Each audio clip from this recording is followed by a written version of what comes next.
Hi everyone, Nifty का analysis देख लेते हैं मंडे के लिए कि क्या डायरेक्शन होगी, क्योंकि पैनिक सेलिंग अब मार्केट में देखने को मिल रही है। ब्रेकआउट जब फेल हुआ बड़े टाइम फ्रेम पे तो 2 दिन हो गए। बड़े टाइम फ्रेम पे आप देखोगे डेली चार्ट पे तो ऐसी रेड कैंडल्स हमें देखने को मिल रही है। फ्राइडे भी आप देखो ये कितनी पैनिक सेलिंग थी, ठीक है। और हमने कहा ट्रेड प्लान किया, इस दिन हमने बिल्कुल टॉप पे यहाँ पे सेलिंग की है मार्केट में और पूरा के पूरा मूव कैच किया। एक दिन पहले से मूव स्टार्ट हुआ, एक दिन पहले भी ऐसा ही मूव आया, लेकिन पूरा हम कैच नहीं कर पाए। और मैंने इसी दिन आपको बताया था कि ये फर्स्ट डे था। फर्स्ट डे हमें इतना कंफर्मेशन नहीं होता है कि ऐसा मूव आएगा, क्योंकि मार्केट देखो ऐसे साइडवेज में था, ठीक है। अब साइडवेज में रोज क्या कर रहा था, थोड़ा नीचे थोड़ा ऊपर, थोड़ा नीचे थोड़ा ऊपर, मतलब सेलिंग आती भी थी फिर बाइंग में कन्वर्ट होती थी। इसलिए जब इस दिन सेलिंग स्टार्ट हुई और इतनी स्लो सेलिंग थी, इस वजह से हम यहाँ पे इतना श्योर नहीं हो पाएगी कि इतना गिरेगा, तो उस दिन हम पूरा मूव लास्ट तक कैच नहीं कर पाए। लेकिन मैंने आपको क्लियर बताया था, अब से मार्केट में कंफर्म हो गया कि सेलिंग अब बहुत ज़्यादा आएगी, तो वैसा यहाँ पे हमारी थिंकिंग थी और पूरा के पूरा मूव हमने कैच किया। देखिए टॉप पे बिल्कुल यहाँ पे ये ब्रेकआउट पे मॉर्निंग में यहाँ ट्रेड बनाया और लगभग इसको इन लेवल्स के आसपास कहीं निकाला। मैंने स्टूडेंट ग्रुप में भी ये शेयर कर दिया था, ट्रेड में आपको दिखा देता हूँ। स्टूडेंट ग्रुप का अपडेट देखिए 10:14 पे क्लियर मैंने यहाँ पे बताया था कि ये लेवल जैसे ब्रेक हो गया, एरो आप देख सकते हो कि यहाँ से अब मार्केट में सेलिंग आएगी। और ये भी बताया था कि यहाँ पे पोजीशन बनेगी और पूरी पोजीशन इसके नीचे बनेगी, क्योंकि देखिए मेरी एंट्री तो यहीं पे बनी, लेकिन एक नीचे थोड़ा ट्रेंड लाइन थी, तो सिंपल था कि हो सकता था थोड़ा रुके यहाँ पे, थोड़ा सा बाउंस करे। इसलिए क्लियर पोजीशन मैंने क्लियर बताया था कि 25,820 के नीचे जब जाएगा तो बहुत ज़्यादा यहाँ पे अच्छा सा मूव देखने को मिलेगा। और आप देख सकते हो जैसे ही शेयर किया उसके बाद एक ब्रेकडाउन, उसके बाद यहाँ पे देखिए ब्रेकडाउन आया, मतलब ये लेवल मैंने शेयर कर दी थी, जैसे ये लेवल ब्रेक हुई एक ब्रेकडाउन आया। यहाँ मैंने क्लियर बताया था कि जहाँ चाहे प्रॉफिट हम बुक कर सकते हैं, लेकिन अगर बड़ी रैली रन करनी होगी तो ट्रेल करके यहाँ पे ट्रेल करते रहो, रन करते रहो। तो पहला टारगेट यहाँ पे था, ये नीचे दिख रहा है आपको 24,720, क्योंकि यहाँ तक बीच में सपोर्ट ही नहीं था, तो मैंने यहाँ पे बुकिंग की पहले टारगेट की, मतलब जो क्वांटिटीज रिमेनिंग थी, क्योंकि एक दिन के लिए ये बहुत अच्छा मूव था। मतलब अगर इंट्राडे के हिसाब से देखा जाए, देखिए यहाँ पे हमने एंट्री की और लगभग इस लेवल के आसपास मैंने बताया था कि एक पूरे दिन का एक अच्छा मूव हो चुका है, और उसके बाद मार्केट यही कहीं फिर थोड़ा रुका और साइडवेज होके क्लोज हुआ। तो क्या होता है ना कि एक बार मार्केट में हमें कंफर्मेशन मिल जाए, जैसे एक दिन पहले हमें कंफर्मेशन मिल गया कि हाँ अब सेलिंग स्टार्ट हो गई, इस दिन हमने कैच कर लिया मूव, तो पहले दिन थोड़ा सा रुकना पड़ता है, देखना पड़ता है। ऐसा नहीं कि पहले ही दिन से पूरे के पूरे मूव कैच हो गए, लेकिन अब से यहाँ पे कैच हो गया, अब फिर से यहाँ पे सेलिंग देखने को मिलेगी, उसको भी कैच करेंगे। और जो भी सेटअप बनेगा मैं स्टूडेंट ग्रुप में तो शेयर करता ही हूँ। अब आगे क्या करना है, मंडे क्या हो सकता है, तो उसके लिए चलिए डेली चार्ट में आपको एक बार दिखाता हूँ।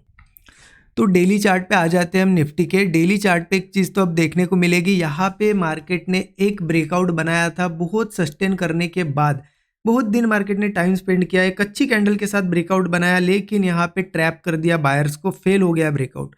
1-2 दिन रुका और फिर पैनिक सेलिंग अब देखने को मिले। अब क्या यहाँ से मार्केट रिकवरी कर सकता है, देखिए जहाँ पे क्लोजिंग है आज की या फिर जो लो लगा था, यहाँ अभी भी सपोर्ट नहीं है मार्केट में, सपोर्ट इस लेवल के नीचे है। तो इतना तो क्लियर है मार्केट और गिरेगा, ठीक है। कहाँ तक गिर सकता है वो भी मैं आपको बताता हूँ, लेकिन इतना क्लियर है गिरेगा। अब प्लानिंग क्या करनी है, यहाँ पे क्लियर है, प्लानिंग हम कर सकते हैं सेलिंग की। अब कैसे करना है, क्या अब ओपन होते से ही मार्केट यहाँ ओपन हुआ बस सेल करे, नहीं। देखिए मैं बताता हूँ आपको करना क्या एग्जैक्टली। 15 मिनट चार्ट पे चलिए, समझ में आएगी चीज़ें आपको। एक चीज़ देखिए आप 15 मिनट चार्ट पे 2 दिन हो गए मार्केट कंटिन्यू गिर रहा है, हमें क्लियर देखने को मिल रहा है सेलिंग है यहाँ से, और क्लियर मतलब पैनिक सेलिंग तो यहाँ से आई, लेकिन उससे पहले भी थोड़ा थोड़ा गिरा है मार्केट, राइट।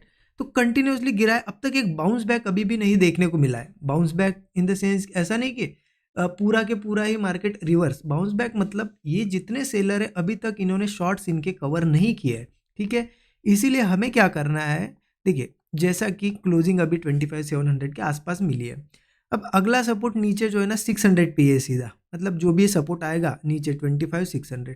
अब क्लोजिंग कहाँ मिले, सपोर्ट के ऊपर ऊपर है, सपोर्ट अभी तक टेस्ट नहीं हुआ, इसका मतलब यहाँ से ऊपर जाना तो पॉसिबल नहीं है, बट तो ऊपर जाना पॉसिबल नहीं, इसका मतलब ये है क्या कि यहाँ ओपन होते से ही हम फिर सेल करें, ऐसा नहीं है। देखिए मार्केट में हम क्या करेंगे, बिहेवियर थोड़ा देखेंगे। बिहेवियर मतलब कैसे कि हमें देखनी पड़ेगी वीकनेस कहाँ आ रही है मार्केट में। मतलब अगर ओपन होता है तो डायरेक्टली सेल मत करो, हो सकता है मार्केट में जितने शॉर्ट्स बने थोड़े बहुत कवर हो, थोड़ा ऊपर जाए मार्केट। इसीलिए हम क्या करेंगे, मार्केट में देखेंगे पहले, हो सकता है ओपनिंग फ्लैट हो या फिर ओपनिंग गैप अप भी हो, तो हम देखेंगे क्या करता है पहले। अगर मार्केट मान लो थोड़ा बहुत ऊपर ऊपर जाता है, जाने दो जहाँ तक जाता है, शॉर्ट्स जितने बने कवर होने दो, मतलब ये सेलर जब थोड़ी प्रॉफिट बुकिंग करेंगे इनकी तो थोड़ा ऊपर जाएगा मार्केट। फिर जब वीकनेस आना स्टार्ट होगा, मतलब नीचे आना स्टार्ट होगा, फिर धीरे धीरे क्या होगा, ऐसे रुक रुक के सपोर्ट ही ब्रेक करे, मतलब एक सपोर्ट बनाएगा और ऊपर ना ब्रेक करते हुए नीचे ब्रेक करेगा, इसको कहते हैं वीकनेस। जैसे वीकनेस दिखेगी हम सेल करना स्टार्ट कर सकते हैं। फिर पहला टारगेट तो 25,600 के आसपास का होगा, यहाँ तक तो इजीली आ जाएगा मार्केट। नीचे के भी बताता हूँ मैं आपको, लेकिन वीकनेस इसी सेटअप से नहीं दिखती है। और एक सेटअप है, मान लो यहाँ कहीं ओपन हुआ, एक ब्रेकआउट दिखाता है मार्केट। ब्रेकआउट क्यों दिखाता है, कुछ बायर्स आए यहाँ पे, जब बायर्स आएंगे तभी तो सेलर्स उनकी क्वांटिटी सेल कर पाएंगे। तो हम ऐसा बाइंग का मुंह आने देंगे, बाइंग नहीं करेंगे, हमें पता है अभी सपोर्ट नहीं लिया है, हम वेट करेंगे कि फेल हो वो ब्रेकआउट। जैसे ही फेल होता है ब्रेकआउट, वो जो भी ट्रेंड लाइन या कुछ बनेगा, फेलियर आएगा, जैसे फेलियर आएगा हम यहाँ पे पुट लेना स्टार्ट करेंगे। पहला टारगेट तो 25,600 होगा, इसके नीचे तो फिर बहुत दूर तक सपोर्ट नहीं दिख रहा है मुझे, सीधा सपोर्ट दिखाई दे रहा है 25,360 के आसपास। उसके नीचे 25,290 एक छोटा सा सपोर्ट है, और इसके नीचे तो सीधा 25,120 के आसपास, मतलब बहुत दूर दूर तक अब सपोर्ट्स नहीं है। तो डाउन साइड और बड़े मूव्स हमें मिलने वाले हैं।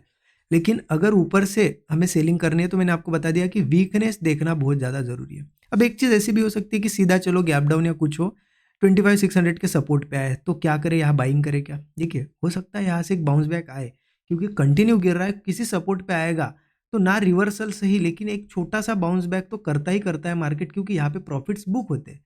तो अगर यहाँ के नीचे ओपन होता है और दिखता है हम इस सपोर्ट पे रुक रहा है, तो कम क्वांटिटी के साथ ही सही बाइंग थोड़ी सी ट्राई कर सकते हैं, रिस्क लेके ट्राई करेंगे, क्योंकि वैसे तो सेलिंग मार्केट है, लेकिन ट्राई कर सकते हैं छोटा मोटा, जो भी एक 50-60 पॉइंट का, जो भी 100 पॉइंट का भी आएगा, या फिर 50-60 पॉइंट का भी हमें एक मुंह मिलेगा तो हम कैच कर लेंगे कम क्वांटिटी के साथ। 1:3 1:4 का भी एक टारगेट मिल गया तो सफिशियंट है हमारे लिए। क्योंकि एक बार एक 25,600 के नीचे जाके ट्रेड करने लगे, या फिर मार्केट यहाँ पे सीधा गैप डाउन हो इसके नीचे, तो फिर सीधा नेक्स्ट सपोर्ट्स तक वो जाएगा, इतना तो क्लियर है। लेकिन ध्यान रखना, अगर मान लो इसके नीचे गैप डाउन भी हुआ या कुछ भी हुआ, तो डायरेक्ट मत पुट लेना कि चलो सपोर्ट ब्रेक हुआ है पुट ले लेते हैं, रुकना है थोड़ा सा, हो सकता है थोड़ी सी प्रॉफिट बुकिंग हो, मैंने जैसे बताया आपको। उसके बाद जब वीकनेस आना स्टार्ट होगी, इसके नीचे सस्टेन करके ब्रेकडाउन वगैरह बनाएगा, तब पुट लेंगे, फिर ये आगे के टारगेट्स होंगे। तो क्लियर है, मार्केट तो अभी सेलिंग में है, ज़्यादा यहाँ पे सपोर्ट नहीं है, कुछ नहीं है, तो बाइंग का सिनेरियो तो नहीं बन रहा है। हो सकता है एक दिन मार्केट थोड़ा सा ऊपर जाए, ऊपर ही क्लोज हो, क्योंकि मार्केट का नेचर ऐसा है कि ऐसा ऐसा कभी नहीं गिरेगा, 2 दिन 3 दिन गिरेगा, एक दिन थोड़ा ऊपर जाता है, रिट्रेसमेंट करता है और फिर अगेन कंटिन्यू करता है, सीधा कभी नहीं गिरता है। तो उस चीज़ का भी ध्यान रखना, वीकनेस पे सेलिंग करो, बाकी हर जगह सेलिंग मत करो, ठीक है। जिनके पास पोजिशनल कुछ सेलिंग के ट्रेड्स हो गए अभी तो होल्ड कर सकते हैं, क्योंकि कंटिन्यूएशन दिख रहा है। बाकी जो भी सेटअप बनेगा मैं स्टूडेंट ग्रुप में ज़रूर शेयर करूंगा, आप मेंटरशिप प्रोग्राम ज़रूर चेकआउट कर सकते हो, क्योंकि उसमें बेसिक टू एडवांस सभी चीज़ें सिखाई जाती है और स्टूडेंट ग्रुप का एक्सेस उसमें मिल जाता है आपको, सो दैट आपको लाइव मार्केट में लर्निंग मिले कि कैसे सेटअप्स बन रहे हैं, कैसे एग्जीक्यूट हो रहे हैं ट्रेड्स। तो मैं शेयर करता हूँ, जो भी सेटअप बनता है अपडेट करते रहता हूँ। स्टूडेंट ग्रुप का एक्सेस भी मिलता है, डिस्क्रिप्शन में लिंक है, आप चेकआउट जरूर कर सकते हो। अच्छा लगा होगा एनालिसिस, जरूर कमेंट में बताइएगा। Thank you so much.